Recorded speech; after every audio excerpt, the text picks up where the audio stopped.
Good day, everyone. My name is Linda Queen, and I am in my senior year here at Grand Canyon University. I will be done with my last class June 1st, 2025, and this class is globalization. I'm sorry, so much sociology classes, but this is globalization. And just to get started with the assignment, what I will be presenting to you today as your newscaster, Linda Queen, we will be talking about what took place that rocked our nation, that will literally rocked our world in globally in 2020. I remember I'll give a small introduction to how COVID-19 impacted me. That February of 2020, I was in Jamaica and I was on a birthday trip with some friends and a family member. And I remember that the ships were not able to dock in Ocho Rios.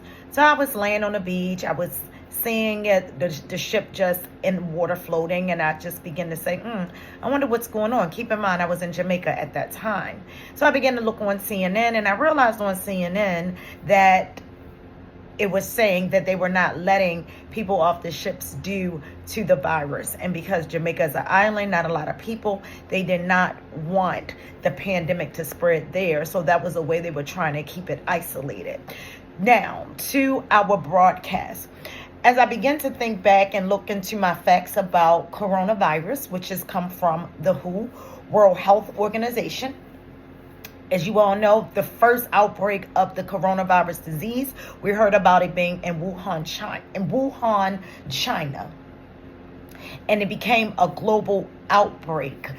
And it was also considered an infectious disease that killed millions of people, and so many of us was infected by the disease, infected and affected by the disease. I believe that I can stand and say that I was infected with the disease or the virus, and I was affected because we all know someone who had it if we didn't necessarily have it ourselves.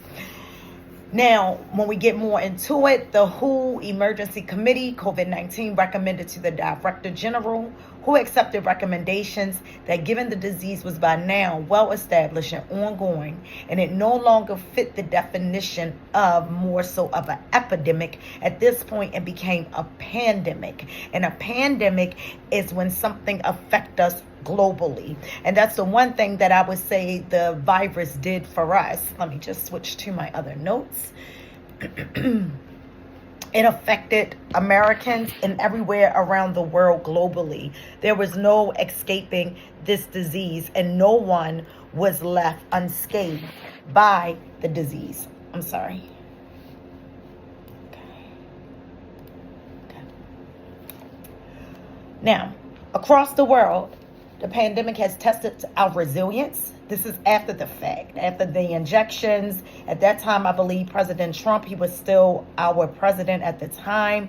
It was so much going on. Businesses had to close down. People were locked indoors during that time because no one knew what this disease was and where it came from. But now let's talk in 2025, the aftermath of this disease. Now we have injections where we can be injected. And I just want to really talk about the resilience of our global healthcare system, economies, and everyday life. Even here in Baltimore, Maryland, where I reside, hospitals were stretched thin, but behind every statistic, there are real stories of struggles and hope. We've seen the worst and the best of humanity on one hand, exhaustion from long shift, scarce of resource. On the other hand, a remarkable outpouring of support from neighbors, volunteers, and organizations stepping up to fill gaps.